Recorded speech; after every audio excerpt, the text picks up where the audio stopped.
ഇന്നത്തെ ട്രേഡിംഗ് സെഷനിൽ പൊതുവെ മാർക്കറ്റിൽ പ്രോഫിറ്റ് ബുക്കിംഗ് പ്രകടമായിരുന്നു. ഡിഫൻസ് സെക്ടറിലെ പല സ്റ്റോക്കുകളും 5% ഇടിയുകയും ചെയ്തു. ഏപ്രിൽ 22 തീയതിയിലെ പഹൽഗാം തീവ്രവാദ ആക്രമണത്തിന് ശേഷം ഡിഫൻസ് സെക്ടറിലെ പല സ്റ്റോക്കുകളും മികച്ച പെർഫോമൻസ് കാഴ്ചവെച്ചു. Paras defence, data pattern India limited, garden reach ship builder, Mishra Dhatu Nigam limited, Astra microwave product limited, Bharat dynamics തുടങ്ങിയ സ്റ്റോക്കുകളൊക്കെ 70% വരെ, അതായത് റീസെന്റ് ലോയിൽ നിന്നും 70% വരെ ഉയരുകയും ചെയ്തു. അതിനുശേഷം ഇന്നത്തെ ട്രേഡിംഗ് സെഷനിൽ പൊതുവെ മാർക്കറ്റിൽ പ്രോഫിറ്റ് ബുക്കിംഗ് വന്നപ്പോൾ ഡിഫൻസ് സെക്ടറിലെ സ്റ്റോക്കുകളിലും പ്രോഫിറ്റ് ബുക്കിംഗ് വന്നു. ഈ പ്രോഫിറ്റ് ബുക്കിങ്ങിൻ്റെ പശ്ചാത്തലത്തിൽ ഡിഫൻസ് പോലുള്ള ഹൈ മൊമെൻറ്റം സ്റ്റോക്കുകളിൽ പൊസിഷൻ എടുക്കുന്നവർ കൃത്യമായ സ്റ്റോപ്പ് ലോസോ അല്ലെങ്കിൽ എക്സിറ്റ് സ്ട്രാറ്റജിയോ മെയിൻറ്റെയിൻ ചെയ്യണമെന്നാണ് മാർക്കറ്റ് അനലിസ്റ്റുകൾ പറയുന്നത്. അതിന് പിന്നിലെ പ്രധാന കാരണം ഡിഫൻസ് സെക്ടറിലെ പല സ്റ്റോക്കുകളിലും ഹൈ മൊമെൻറ്റം കാറ്റഗറിയിൽ, അല്ലെങ്കിൽ ഡിഫൻസ് സെക്ടറിലെ പല സ്റ്റോക്കുകളും ഹൈ മൊമെൻറ്റം കാറ്റഗറിയിലാണ്. ഈ സാഹചര്യത്തിൽ ഡിഫൻസിൽ നിന്നും റിയാലിറ്റി സെക്ടറിലേക്കുള്ള സെക്ടർ റൊട്ടേഷൻ്റെ പോസിബിലിറ്റി ഉണ്ട്. അതുകൊണ്ട് long time investment point of view defence സെക്ടറിലെ പല സ്റ്റോക്കുകളിലും ഓപ്പർച്യൂണിറ്റി ഉണ്ടെങ്കിലും short time trading point of view അല്ലെങ്കിൽ momentum trading point of view defence സ്റ്റോക്കുകളിൽ പൊസിഷൻ എടുക്കുന്നവർക്ക് കൃത്യമായ സ്റ്റോപ്പ് ലോസ് അത്യാവശ്യമാണ്. കഴിഞ്ഞ 2-3 വർഷത്തിനുള്ളിലെ മികച്ച പെർഫോമൻസ് ആണ് ഡിഫൻസ് സെക്ടറിലെ സ്റ്റോക്കുകൾ കാഴ്ചവെച്ചിരിക്കുന്നത്. പ്രത്യേകിച്ചും പഹൽഗാം തീവ്രവാദ ആക്രമണത്തിന് ശേഷം ഡിഫൻസ് സെക്ടറിലെ സ്റ്റോക്കുകളുടെ ഡിമാൻഡ് വർദ്ധിക്കുകയും ചെയ്തു. അതേസമയം ചുരുങ്ങിയ സമയത്തിനുള്ളിൽ മികച്ച റിട്ടേൺ കാഴ്ചവെച്ചതിൻ്റെ പശ്ചാത്തലത്തിൽ പല സ്റ്റോക്കുകളുടെയും വാല്യൂഷനിൽ കൺസേൺ ഉണ്ട്.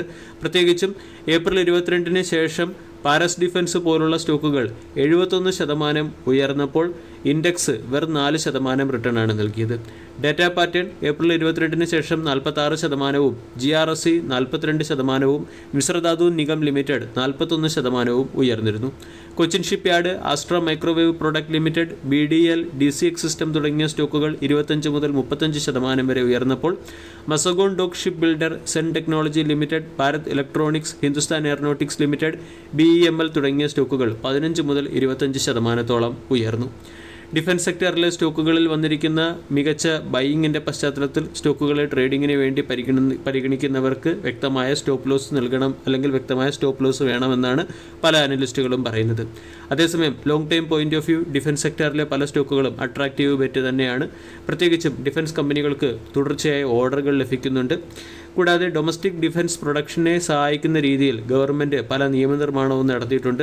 ഗവൺമെൻറ് ഡിഫൻസ് സെക്ടറിൽ അഗ്രസീവ് ക്യാപെക്സ് എക്സ്പാൻഷൻ നടത്തുന്നുണ്ട്.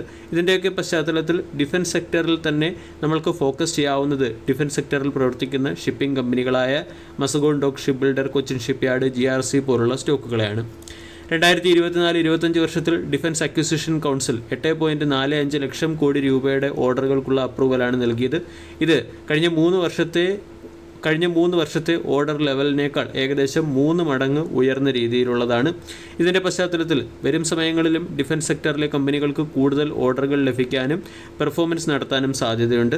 അതേസമയം trading point of view defence സെക്ടറിലെ സ്റ്റോക്കുകളിൽ പൊസിഷൻ എടുക്കുന്നവർ സെക്ടർ റൊട്ടേഷനെ കുറിച്ച് കൂടി, അല്ലെങ്കിൽ സെക്ടർ റൊട്ടേഷൻ കൂടി പരിഗണിക്കേണ്ടതാണ്. രണ്ടാമത്തെ അപ്ഡേറ്റ് PG ഇലക്ട്രോപ്ലാസ്റ്റ് ലിമിറ്റഡുമായി ബന്ധപ്പെട്ടതാണ്. PG ഇലക്ട്രോപ്ലാസ്റ്റ് ഇന്നത്തെ ട്രേഡിംഗ് സെഷനിലും 2% ഇടിഞ്ഞു. ക്വാർട്ടർലി റിസൾട്ട് വന്നതിന് ശേഷം സ്റ്റോക്ക് തുടർച്ചയായ 5 ട്രേഡിംഗ് സെഷനിൽ നെഗറ്റീവ് ക്ലോസിംഗ് ആണ് നൽകിയത്. ഒരാഴ്ച കൊണ്ട് സ്റ്റോക്ക് 8% കറക്റ്റ് ആവുകയും ചെയ്തിട്ടുണ്ട്. 22,000 കോടി രൂപയുടെ മാർക്കറ്റ് ക്യാപ്പുള്ള കമ്പനിയുടെ വാല്യൂഷൻ 74 ആണ്. 52 week high 1054, 52 week low 221. Electronics manufacturing സെഗ്മെൻറ്റിലെ ഒരു ഹൈ ഗ്രോത്ത് സ്റ്റോക്കായിട്ടാണ് PG ഇലക്ട്രോപ്ലാസ്റ്റ് ലിമിറ്റഡ് എന്ന സ്റ്റോക്കിനെ കണക്കാക്കുന്നത്. ഒരു മാസം കൊണ്ട് സ്റ്റോക്ക് 15% കറക്റ്റ് ആവുകയും ചെയ്തു. ക്വാർട്ടർലി റിസൾട്ടിന് ശേഷവും കമ്പനിയുടെ ഗ്രോത്ത് ഗൈഡൻസ് മാനേജ്മെൻറ്റ് കുറച്ചതിൻ്റെ പശ്ചാത്തലത്തിലാണ് PG ഇലക്ട്രോപ്ലാസ്റ്റ് എന്ന സ്റ്റോക്ക് സെല്ലിംഗ് പ്രഷർ നേരിടുന്നത്. ഇനി PG ഇലക്ട്രോപ്ലാസ്റ്റിൻ്റെ ക്വാർട്ടർലി റിസൾട്ടിലെ പെർഫോമൻസ് നോക്കാം. കമ്പനിയുടെ നെറ്റ് പ്രോഫിറ്റ് 71 കോടിയിൽ നിന്നും 146 കോടിയിലേക്കാണ് ഉയർന്നത്. അതായത് 100% വളർച്ചയാണ് പ്രോഫിറ്റിൽ കമ്പനി നേടിയത്. കമ്പനിയുടെ റവന്യൂ 77% വർദ്ധിച്ച് 1076 കോടിയിൽ നിന്നും 1909 കോടിയിലേക്ക് ഉയർന്നിരുന്നു. എൻ്റയർ ഫിനാൻഷ്യൽ ഇയറിലെ കമ്പനിയുടെ നെറ്റ് പ്രോഫിറ്റ് 137 കോടിയിൽ നിന്നും 290 കോടിയിലേക്ക് ഉയർന്നു. അതായത് നെറ്റ് പ്രോഫിറ്റ് ഇരട്ടിയായി മാറിയിട്ടുണ്ട്. കൺസോളിഡേറ്റഡ് റവന്യൂ 77% വർദ്ധിച്ച് 4904 കോടിയായി ഉയരുകയും ചെയ്തു. അതായത് ഫിനാൻഷ്യൽ ഇയർ വൈസ് നോക്കുകയാണെങ്കിലും quarterly result point of view നോക്കുകയാണെങ്കിലും മികച്ച പെർഫോമൻസ് ആണ് കമ്പനി കാഴ്ചവെച്ചത്. ക്വാർട്ടർലി റിസൾട്ടിന് ശേഷം പുറത്തുവിട്ട മാനേജ്മെൻറ്റ് കമൻട്രിയിൽ 2026 ഫിനാൻഷ്യൽ ഇയറിൽ 30 മുതൽ 35% ഗ്രോത്താണ് മാനേജ്മെൻറ്റ് കമ്പനിയിൽ നിന്നും പ്രതീക്ഷിക്കുന്നത്. അതേസമയം ഇപ്രാവശ്യം 77% ഗ്രോത്ത് കമ്പനി നേടുകയും ചെയ്തിട്ടുണ്ട്. ഇനി സെഗ്മെൻറ്റൽ പെർഫോമൻസ് നോക്കുകയാണെങ്കിൽ എയർ കണ്ടീഷൻ സെഗ്മെൻറ്റിൽ നിന്നും 3000 കോടിയിൽ നിന്നും 3000 കോടി മുതൽ 4000 കോടി രൂപയുടെ റവന്യൂ 2026 ഫിനാൻഷ്യൽ ഇയറിൽ കമ്പനി പ്രതീക്ഷിക്കുന്നുണ്ട്. വാഷിംഗ് മെഷീൻ സെഗ്മെൻറ്റിൽ നിന്നുള്ള റവന്യൂ 440 കോടിയിൽ നിന്നും 650 കോടിയായി ഉയർത്താനും ലക്ഷ്യമിടുന്നു. കൂടാതെ 800 മുതൽ 900 കോടി രൂപയുടെ കാപ്പെക്സ് പ്രോഗ്രാമും കമ്പനി അനൗൺസ് ചെയ്തിട്ടുണ്ട്.